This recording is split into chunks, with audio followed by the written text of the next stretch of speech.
करोगे? पप्पू यादव को गाली दे के क्या करोगे? भैया आप, मैं मुसलमान भाइयों से आग्रह करना चाहूंगा कि मैंने जिंदगी में कभी कोई जाति धर्म मजहब नहीं की, मैंने कभी किसी आस्था पर ठेस नहीं पहुंचाया, लेकिन मैं देख रहा हूं लगातार जिस तरीके से आप जो लोग तलवार उठाए बंदूक उठाए, जो लोग लगातार गाली देते हैं, नफरत की राजनीति करते हैं, उसे तो आप पैसे लेके वोट दे देते हो। आप उनको माफ कर देते हो जो सेकुलर सरकार नहीं बनने देना चाहती है। आप उसे माफ कर देते हो जो लालू यादव को लालू कहता है।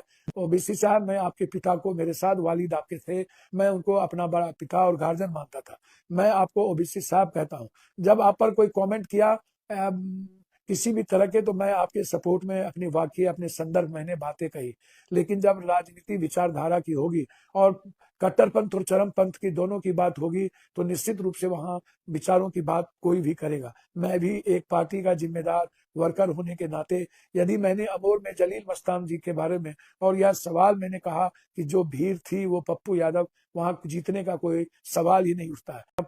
कभी कांग्रेस को कभी गाली देते हो, कभी राजद को, और पप्पू यादव को गाली देके क्या करोगे? देखो अभिषेक साहब, जैसे आप अल्लाह से डरते हो, वैसे मैं भी अल्लाह और ईश्वर से डरता हूँ। उसके अलावा दुनिया में भगवान, पप्पू यादव राजनीति करे न करे, आप मुसलमानों के यार में पप्पू यादव को न धमकाओ, प्लीज, मेरा रिक्वेस्ट है आपसे। मैं आपसे हैदराबाद क्या धरती पर कहीं भी संघर्ष और आवाज देने को तैयार हूँ। आप जिस तरह की बात करते हो, मुझे ऐसी राजनीति नहीं करनी है जो स्वाभिमान और सम्मान पर ठेस पहुंच जाए। मैं और लोग नहीं हूं, मैं तेजस्वी जी नहीं हूं अभिषेक साहब, और मैं अन्य लोग, देखो आपने क्या लिखा, जो इंसान अपने बड़े भाई जनता का क्या जोड़ेगा, लालू के बेटे को हमने हरा दिया, हम राजनीति का लैला है, लोग पत्थर भी मारेंगे, तुम भी लालू का राजनीति का क्या लैला हो? आप सिर्फ सिर्फ सिर्फ आप सेकुलर ताकत को और सेकुलर पार्टी को क्यों हराने आते हो? मैं चैलेंज करके कहता हूं, आप कोई लालू राजनीति नहीं हो।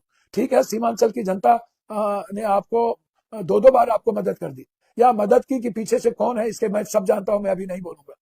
मैं फिर कहता हूं आपको, आप हिम्मत है ना? आपको मैं, मुझसे सारी सुरक्षा छीन ली, मैं डरने वाला अब नहीं।